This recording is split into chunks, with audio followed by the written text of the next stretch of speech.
उसी की बात कर रहे हैं। तो आप लेफ्ट से भी जब left to right normal writing कर रहे हैं वो करिएगा, तब उसकी कहानी हम इसके साथ कंपेयर कर सकते हैं।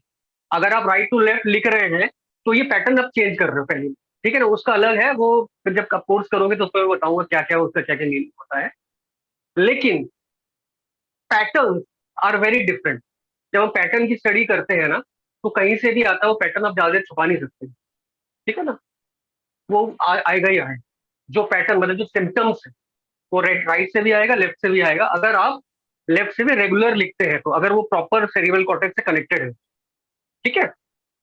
यस सर, ठीक ठीक। ठीक है, हाँ, थैंक यू। वेलकम। अब थोड़ा आगे चलते हैं। जैसे ये सेरिब्रल कॉर्टेक्स है, तो देखो सेरिब्रल कॉर्टेक्स जो है ना, सिर्फ एक मोटर मूवमेंट है, इसकी आपकी खुद की ना इंटेलिजेंसी नहीं होती है। ये बेसिकली इसको एक स्लेव सिस्टम बोला जाता है। ये और मतलब मेजरली ऐसे ही माना जाता है कि कोई अनम्यूट है तो प्लीज अपने आप को म्यूट कर ले, थैंक यू। तो बेसिकली सेरिब्रल सिस्टम जो है ना, ये एक स्लेव सिस्टम माना जाता है। ये ऐसा समझ लो कि आपकी एक जैसे ऑफिस बॉय की तरह है। कोई भी उसको बुलाएगा वो पानी लेके आओ, पानी लेके आएगा। कोई बोलेगा फाइल लेके आओ, फाइल लेके आएगा। कोई बोलेगा प्लीज ये उसको दे दो, वो उसको दे देगा। कोई उसको बोलेगा ना प्लीज बाहर से मेरे लिए ये चीज लेके आओ, तो लेके आएगा। तो बेसिकली वो एक स्लेव सिस्टम की तरह है। ये डिफरेंट डिफरेंट पार्ट से ना जुड़ा होता है। अब डिफरेंट डिफरेंट पार्ट किससे जुड़ा होता है, जैसे emotion, memory, defensive system,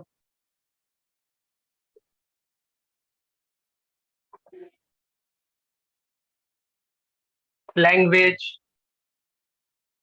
reflex, है ना। ये बेसिकली डिफरेंट डिफरेंट ना हमारे छोटे छोटे यूनिट्स हैं जो कि रेस्पॉन्सिबल होते हैं। जैसे इमोशन का डिपार्टमेंट ये है, ठीक है, मेमोरी का डिपार्टमेंट ये है, डिफेंसिव मैंने जैसे बताया कि हम कई बार जो होते हैं हम कुछ कर रहे होते हैं, कुछ होता है तो वो ऑटोमेटिक डिफेंस हमारा चालू हो जाता है। हम सोचते नहीं है, मतलब जो हमारा कॉन्शियस ब्रेन है ना वो नहीं करता। कॉन्शियस ब्रेन की इतनी कैपेसिटी नहीं है।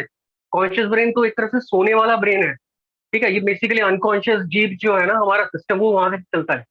जैसे कि ये सेरिब्रल कॉर्टेक्स ऑपरेट करता है और उसको इंस्ट्रक्शन आता है कहीं, तो ये फ्रैक्शन मिली सेकंड में हो जाता है, ठीक है ना। रिफ्लेक्स, लैंग्वेज की जो बोल रहे हैं, बात कर रहे हैं, कम्युनिकेट कर रहे हैं, हम सोच सोच के बोलते हैं, क्या लगातार बोलते रहते हैं।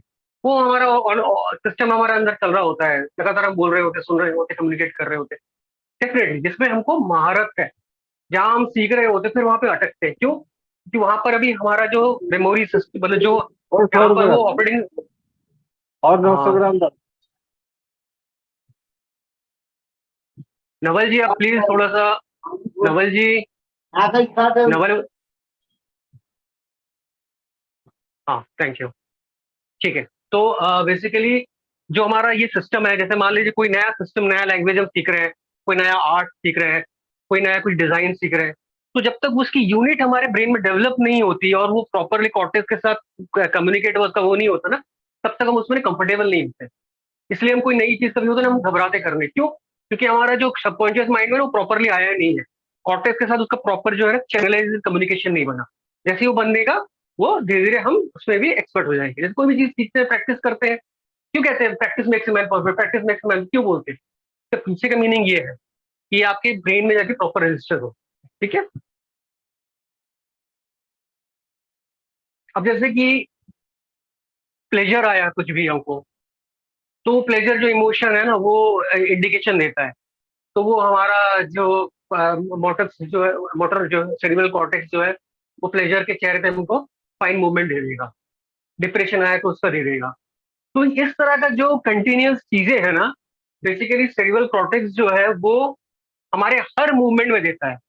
इसीलिए किसी की स्टडी जो हम कर सकते हैं ना, वो बहुत कुछ कर सकते हैं। बॉडी लैंग्वेज होता है, ठीक है ना, उसका उसका बोलने का जो वो है ना, बॉडी शेप्स होते हैं। उसी तरह से राइटिंग भी होता है। अल्टीमेटली क्या है, ये सारे ही एक्सटर्नल फॉर्म्स है जहां से हम उसके इंटरनल जो सबकॉन्शियस माइंड बोलो या पर्सनैलिटी बोलो या कैरेक्टर बोलो, वहां तक का हम विजन करना चाहते हैं ताकि उसको हम समझ पाए, ठीक है। तो राइटिंग इज अगेन राइटिंग, वो तो राइटिंग है ही है, कर ही रहे हैं, साथ में ये सारे चीजें भी उसमें कंबाइंड है। सिर्फ राइटिंग में नहीं, हर जगह होता है। जिनको बॉडी लैंग्वेज नोट करना आता है, जो उस तरह के जो एक्सपर्ट होते हैं ना, वो बॉडी लैंग्वेज सबको समझ लेते हैं, ठीक है ना। जिनको मतलब लैंग्वेज, मतलब कोई कुछ, मैं ग्राफोलॉजी की नहीं बात कर रहा हूँ। जैसे मान लो कि बहुत जगह साइकोलॉजिस्ट है ना, वो आपसे कुछ प्रश्न पूछते हैं, बोलते हैं आप लिख के आंसर दो। तो वो उससे रिकॉर्ड करने की कोशिश करते हैं, हो सकता है उनको ग्राफोलॉजी नहीं आती है। आज हालांकि आजकल जितने भी साइकोलॉजिस्ट, सीनियर साइकोलॉजिस्ट, सब ग्राफोलॉजी सीख रहे हैं, ग्राफोलॉजी तक रहे हैं, ताकि उनका काम जो है और भी रिफाइन हो जाए, मल्टीफोल्ड हो जाए। ठीक है, यहाँ पे किसी का कोई क्वेश्चन?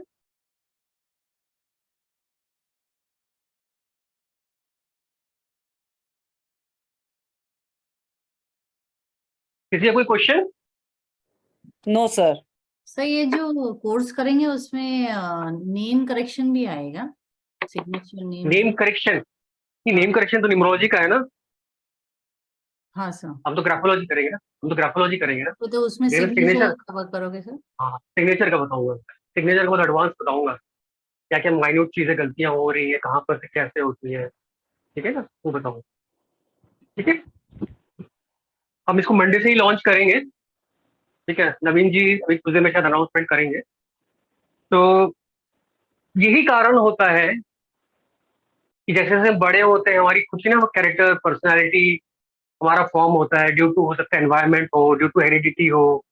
क्योंकि एक हमको अकेला हम नहीं है, हम एक कॉम्प्लेक्स सब्जेक्ट है, जिसका आसपास का एनवायरनमेंट, एजुकेशन, फैमिली, हेरिडिटी, उसके खुद का फ्रेंड फ्रेंड सर्कल, ठीक है, कंट्री का एक हर कंट्री का अपना एक कुछ नॉर्म्स होते हैं, उस कंट्री में डिफरेंट डिफरेंट जगह के नॉर्म्स होते हैं, डिफरेंट डिफरेंट जगह के कल्चर्स होते हैं, फूड हैबिट्स होते हैं, क्लाइमेट होता है, हर जगह के, हर जगह के हर क्लाइमेट के हिसाब से फूड फूड तैयार होता है, क्लाइमेट के हिसाब से वहाँ का बिहेवियर तैयार होता है, ठीक है ना। किसी जगह के लोग काफी एग्रेसिव होते हैं, किसी जगह के लोग काफी ज्यादा सॉफ्ट होते हैं। तो ये सारा कुछ मिलके जो है ना, वो हमारा कैरेक्टर और पर्सनैलिटी बनता है। इसीलिए बचपन में हमको जब सिखाया जाता है, तो एक तरीके से पैटर्न में सिखाया जाता है, लेकिन जैसे जैसे हमारी एज बढ़ रही होती है, जैसे जैसे हम ग्रो हो रहे होते हैं, जैसे जैसे हमारा खुद का सिस्टम तैयार होता है, हम वहां से डेविएट करने चल जाते हैं। जैसे बचपन में हमको सिखाया गया था वाई ऐसे लिखना, लेकिन कोई हो सकता है वाई ऐसे लिखता है, कोई हो सकता है वाई ऐसे लिखता है, कोई हो सकता है वाई ऐसे लिखता है, कोई हो सकता है वाई ऐसे लिखता है। हर किसी का एक अलग वाई तो लिख भी रहा है, साथ में वो एक सिग्नल भी दे रहा है कि उसकी अभी क्या कंडीशन है, क्या उसका ट्रेट है, क्या उसका बिहेवियर कंडीशन चल रहा है, या क्या उसका पैटर्न है। ठीक है, जैसे बचपन में हमको 4 लाइन में सिखाया गया था ना,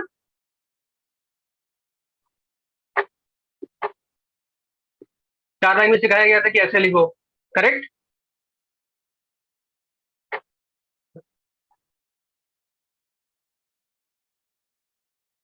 है ना। 4 लाइन में सिखाया गया था ना, ऐसे सीखा था कि हम लोगों ने, या मैंने अकेले ही सीख थोड़ा सा, यस। है ना। हमको 4 लाइन में सिखाया गया था, स्टैंडर्ड सारे बच्चों को एक साथ सिखाया गया था। लेकिन आप ये जाके चेक करो, उनमें से हर कोई अपने हिसाब से लिखता है, वो लिख तो रहा है भाई, साथ में वो अपनी भी, मतलब उसका जो अपना जो ट्रेड्स है ना, वो उसमें भी डिलीवर करता है। ठीक है,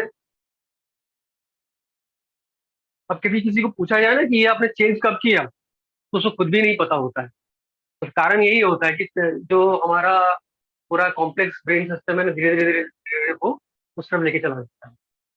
ठीक है, इसीलिए कहते हैं कि मतलब सबसे ज्यादा जो आने, मतलब अभी सबसे ज्यादा जरूरत यही है कि बच्चों को तैयार करो, क्योंकि जो फिलहाल जो स्कूल में पढ़ रहे हैं उनकी जो राइटिंग है, या फिलहाल जो जस्ट कॉलेज पास आउट वगैरह है, उनकी राइटिंग में बड़ी क्राइसिस दिख रही है, जो कि शायद पहले 15 साल पहले या 20 साल पहले नहीं, ये बढ़ती जा रही है।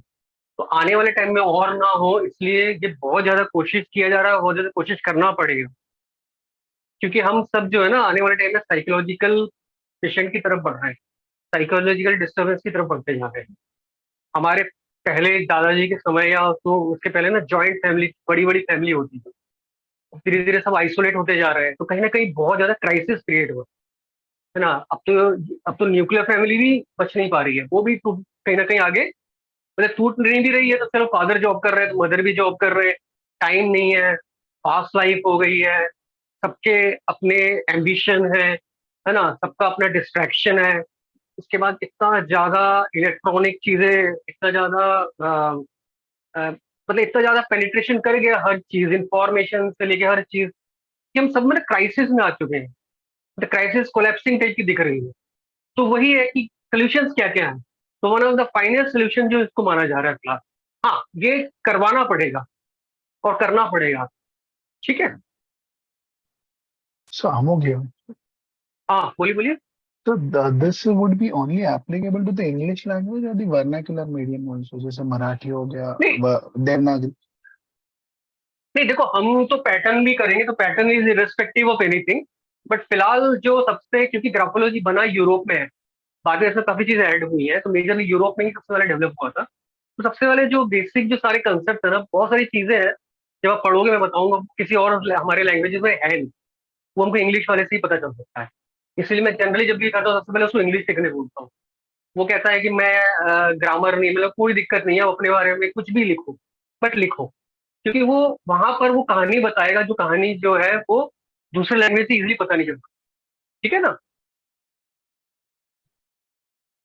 अच्छा, अब साइंटिफिक एविडेंस की बात करते हैं।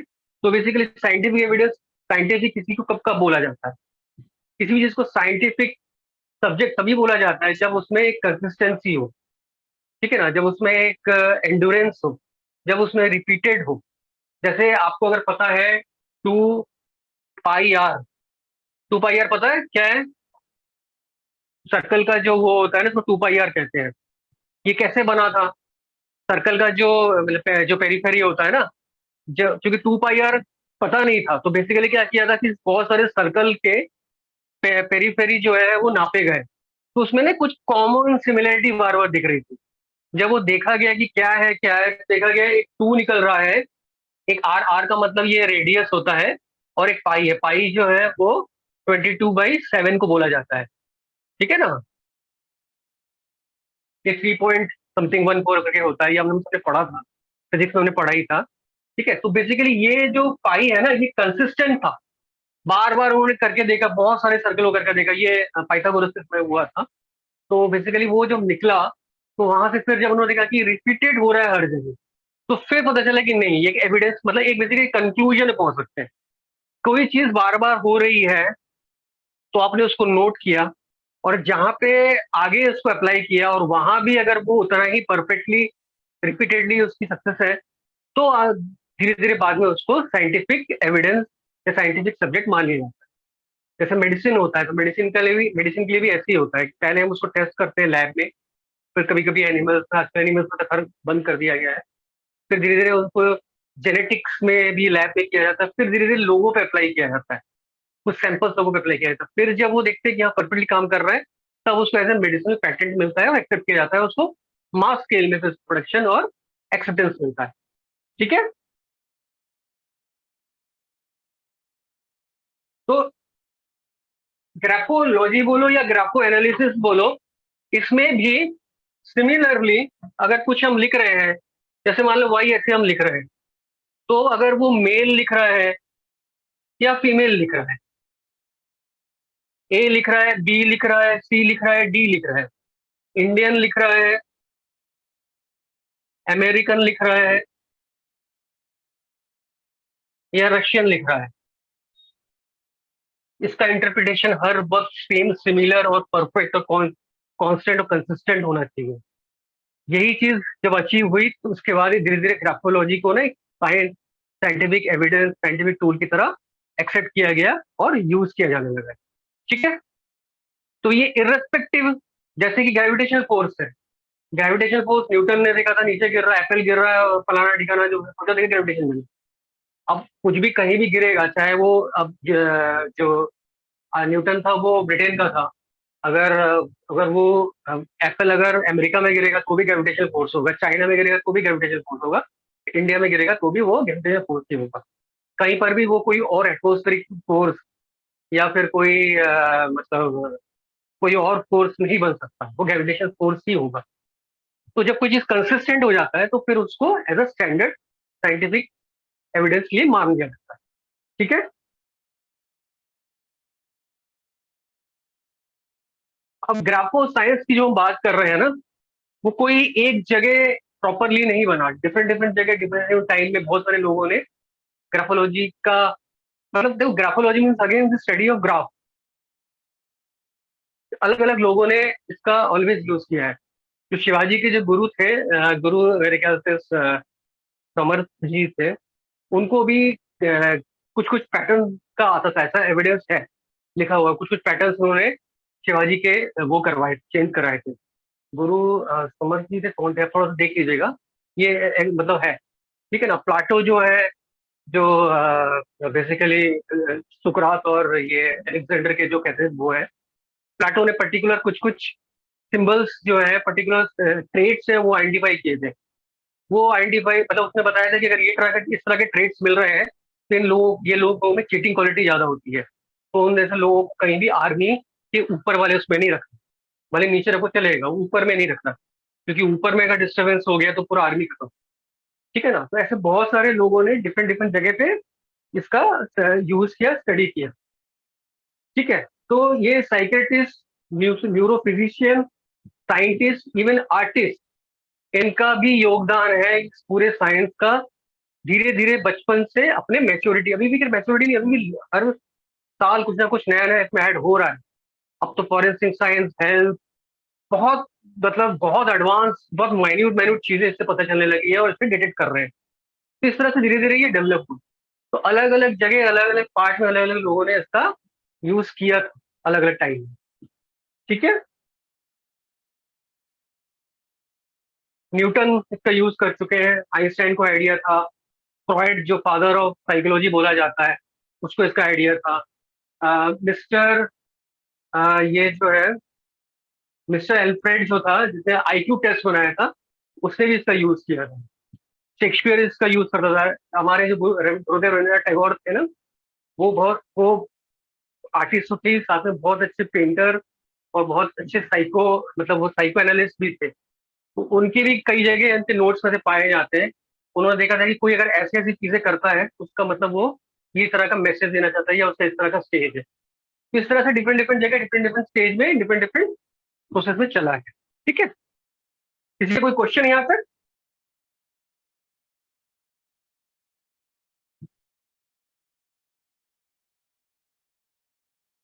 सबसे माइलस्टोन इसका था 1950 में, जब American cancer research doctor Alfred था, उसने 800 लोगों के ऊपर ग्राफो एनालिसिस, ग्राफो साइंस, ग्राफो एनालिसिस मतलब वो किया था। उसमें से उसने 89 लोगों को आइडेंटिफाई किया था कि इनको कैंसर हुआ है, और उसमें से जब उनको मेडिकल टेस्ट किया गया तो 73 जो है वो कंफर्म्ड आया था। ये पर्टिकुलर टाइम था जब एक तरह से ना ये माइलस्टोन था, जब ये मान लिया गया कि नहीं, इसमें साइंटिफिक एविडेंस है सब। इसके पहले तक इसको स्यूडो साइंस बोलता था कोई, इसको मतलब कहते हैं ना कि जैसे कहते हैं तुक्की की तरह, वैसा बोला करता था। कोई इसको थोड़ा सा मतलब साइको एनालिसिस कर लिया, थोड़ा यहाँ जोड़ तोड़ के ऐसे करके कर लिया, तो इसकी एविडेंसेस नहीं मानी जाती थी।